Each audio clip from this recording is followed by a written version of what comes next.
For subtitles, please click here on your screen. Lata ji का जो आलाप है, दा रा रा, ये जो है ना, दाता, ये जो है, ये इस गाने में, बाकी गाना आप मैनेज करो.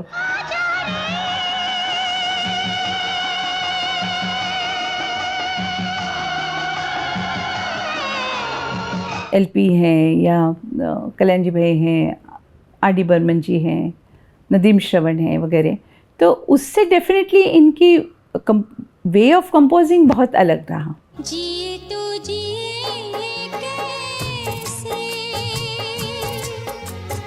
When I listened to the song, it was only click track, tuck tuck tuck tuck tuck tuck tuck.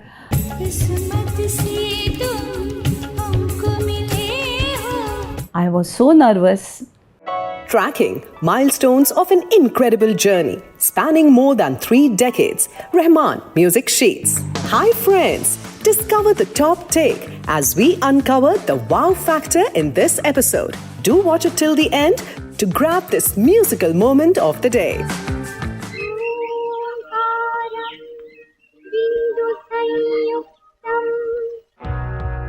Starting her playback singing career in 1973, it took Anuradha Paudwal almost 15 years to reach the top.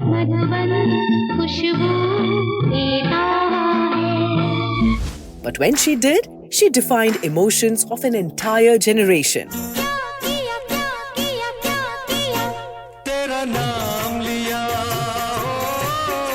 But it was only in 1998, 25 years after her debut, that she entered Rahman's universe.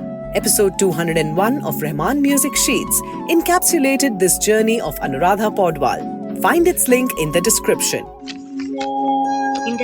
इनमें से बताना तेरी पसंद कौन सी? हाँ, मुझे मत पूछो और किसी से मत पूछो. मुझे यकीन है जिसे तुम मेरे लिए पसंद करोगी ना, वो सबसे अच्छी होगी. 1998, Doli Saja ke Rakhna by the maestro of feel-good cinema Priyadarshan.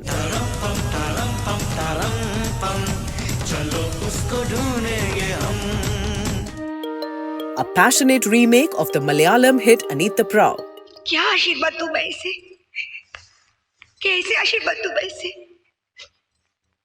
ये मेरी बेटी है ना, तो फिर आप मुझे दे क्यों नहीं देते? Taking the tender storytelling forward, one song shot on the breathtaking Greek islands. This first ever collaboration between two legends, creating a moment that's delicate, dreamy, and drenched in cinematic beauty.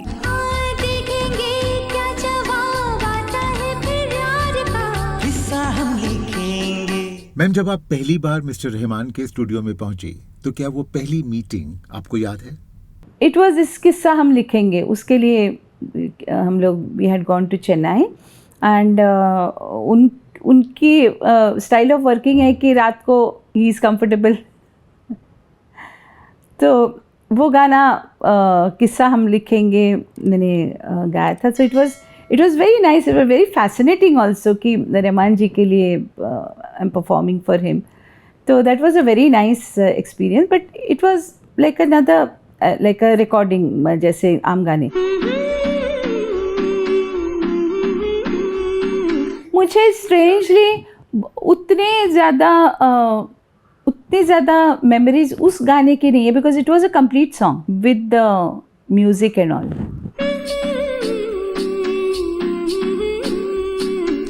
It was a different composition, a different composer. I had never worked with him. तो जो यहाँ पर जिन लोगों के साथ मैंने काम किया, एलपी हैं या कल्याणजी भाई हैं, आर.डी. बर्मन जी हैं, नदीम श्रवण हैं वगैरह, तो उससे डेफिनेटली इनकी वे ऑफ कंपोजिंग बहुत अलग रहा. So it was a very nice experience for me.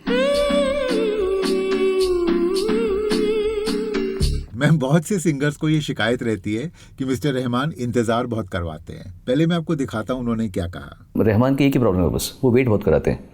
ये प्रॉब्लम उनकी है. ये तो मैं उनके सब जग के सामने बोलूँगा कि वो बहुत प्रॉब्लम करते हैं। वो इस इतना बढ़िया आदमी, उनका एक ही है प्रॉब्लम है कि वो वेट बहुत कराते हैं। तो मतलब मैं हैरान होता हूँ कि इतना हर चीज़ अच्छी और इतनी बड़ी चीज़ खराब कि लोग 8-8 घंटा वेट कर रहे हैं, रात को वेट कर रहे हैं रहमान की। बट एनीवे, चलो, that's his style of work.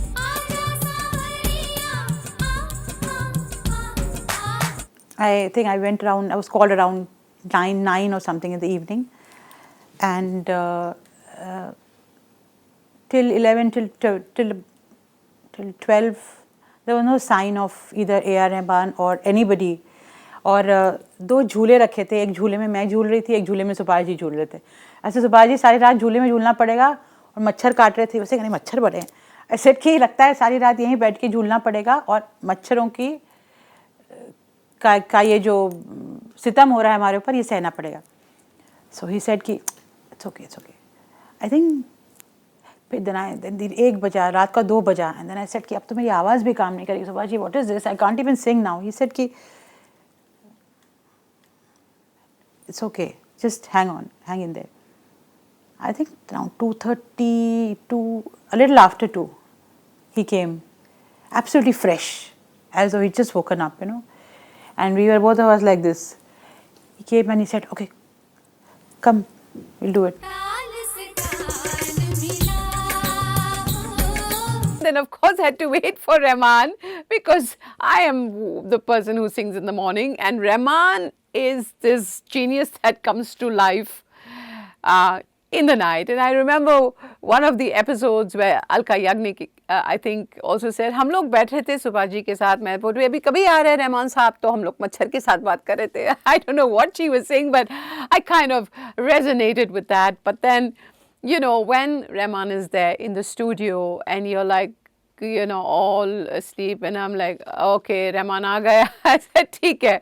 But the moment this man walks into the studio and he humbly says, I'm really sorry, I'm late, and Aura joins his hands and everything, so typical, humble, South Indian actually. A lot of the South Indian film industry, the little that I know of it, not because I'm South Indian, but they truly are. So, मेरा सवाल आपसे ये है कि recording शुरू होने से पहले आपको कितने घंटे इंतजार करना पड़ा? नहीं, ऐसा नहीं हुआ, सिर्फ मतलब I went at the time that he had called, और गाना सुना मैंने वहाँ पे, और गाना सुन के मतलब he said okay, let's start taking.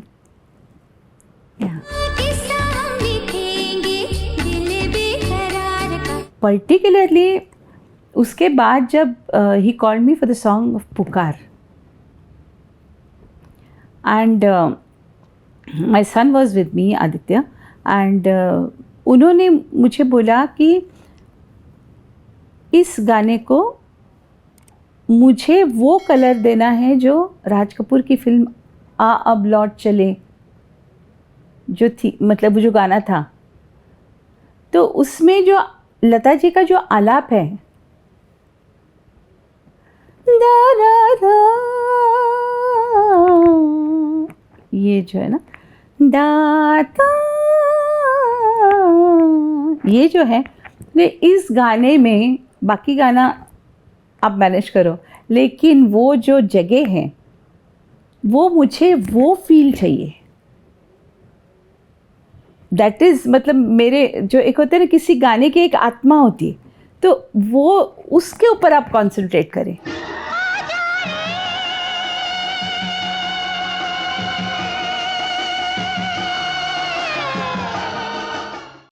From Ilayaraja to A.R. Rahman, from Roja to Thug Life, Mani Ratnam like never before.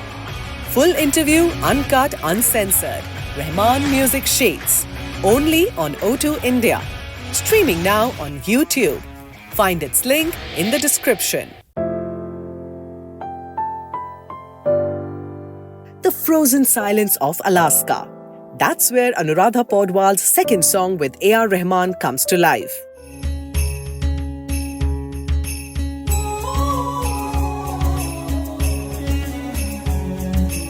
The year 2000. The film Pukar. Anuradha walked into the studio. What awaited her was beyond her wildest imagination.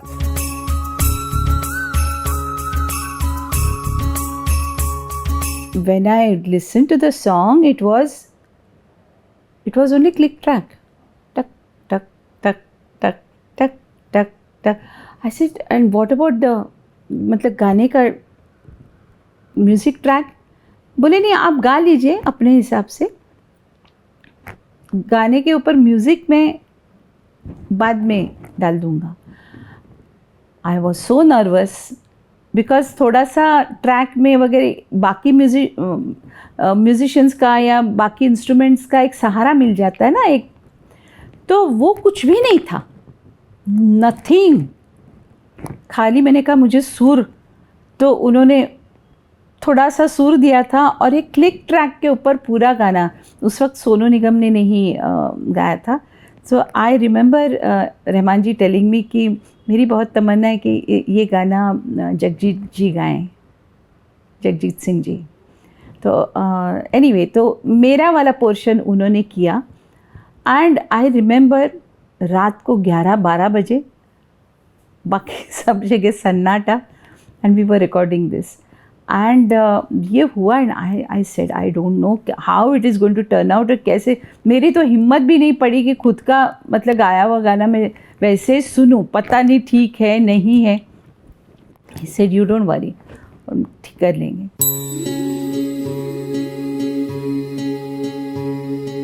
Ma'am, जैसा कि आपने कहा कि आपके पास musicians का कोई सहारा नहीं था, एक इंटरेक्शन नहीं था, तो but was it liberating also कि आप बिना किसी बंधन के अपनी इच्छा से गाने को गा सकती थी? I won't say that. I won't say that because see, some singers मतलब वो क्या है, जिन्होंने बहुत ज़्यादा क्लासिकल वगैरह सीखा है, क्लासिकल गाया है, तो उनको वो लिबरेशंस का लाइक यू हैव हरिहरन जी है या अदर पीपल ज़्यादा करके साउथ में, तो वो लिबर्टीज़ वगैरह लेते हैं. मुझे वो आदत नहीं थी. एक बाउंड इसमें गाने की मुझे आदत थी, लेकिन एट द सेम टाइम मतलब अननेसेसरी वो छेड़ते भी नहीं थे. मतलब वो कुछ लोगों को होती आदत, पर रहमान जी के साथ वो बिल्कुल भी नहीं है. वो इतना कंफर्टेबल करते हैं किसी आर्टिस्ट को ना, कि आपको जैसे यू आर कंफर्टेबल आप गाइए.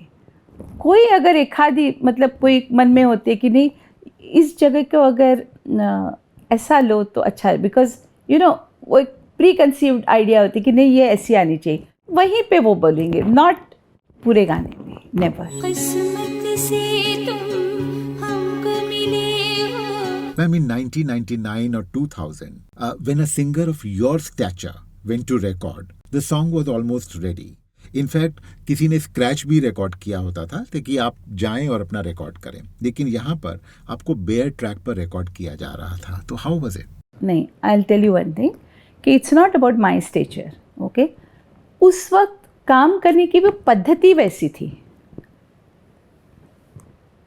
ये उस वक्त तो मतलब बाद में डबिंग करेंगे, ये लता जी का और आशा जी का होता था because they were very busy. लेकिन ट्रैक पूरा रिकॉर्ड होता था with all the musicians playing together. जब ये शुरू हुआ कि मतलब नहीं अभी रिदम अलग से लेंगे, पहले लेंगे, उसके बाद फिर इंस्ट्रूमेंट्स भरते जाएंगे. आप जो आत्मा की बात करते हैं ना, टू बी वेरी ऑनेस्ट मुझे लगता है कहीं दैट सोल गॉट लॉस्ट उस वक्त. बिकॉज क्या होता है कि when there are about 100 or 50 musician who are playing, they are listening to each other. Music is something which comes from here.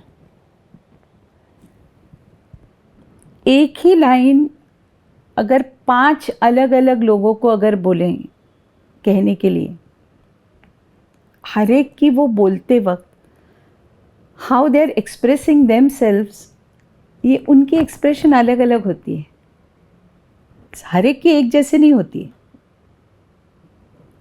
सो जिस वक्त सिंगर को सुन के जब म्यूजिशियंस बजाते हैं तो कहीं ना कहीं उनके इमोशंस के साथ वो जुड़ जाते हैं ना.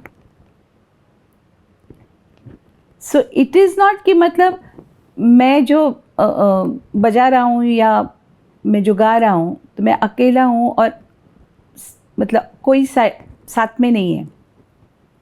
लेकिन जब एक ऑर्केस्ट्रा बजाता है, each one is listening to the other, it's a amalgamation of emotions. इस वजह से वो उन दिनों के गाने आपको अलग लगते हैं. और फिर एनालॉग होता था, एनालॉग साउंड होता था, you know.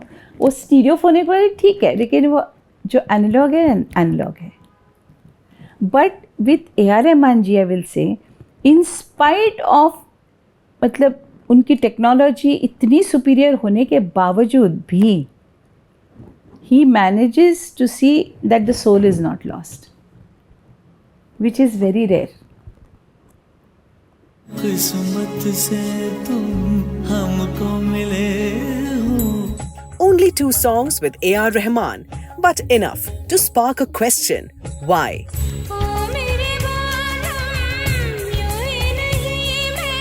Anuradha sang for Pancham too. Does she sense echoes of R.D. Burman in Rahman?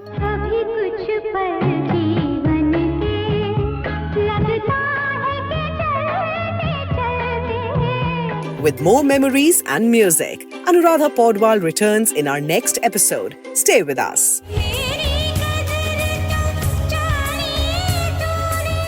बाद में डबिंग करेंगे, ये लता जी का और आशा जी का होता था, because they were very busy. लेकिन ट्रैक पूरा रिकॉर्ड होता था with all the musicians playing together. जब ये शुरू हुआ कि मतलब नहीं, अभी रिदम अलग से लेंगे, पहले लेंगे, उसके बाद फिर इंस्ट्रूमेंट्स भरते जाएंगे. आप जो आत्मा की बात करते हैं ना, टू बी वेरी ऑनेस्ट, मुझे लगता है कहीं दैट सोल गॉट लॉस्ट उस वक्त. Do you agree that this indeed was the moment of the day? Is your choice different? Whatever your mind says, write it in the comments section below. We will be waiting. Subscribe to our YouTube channel, press the bell icon and stay entertained.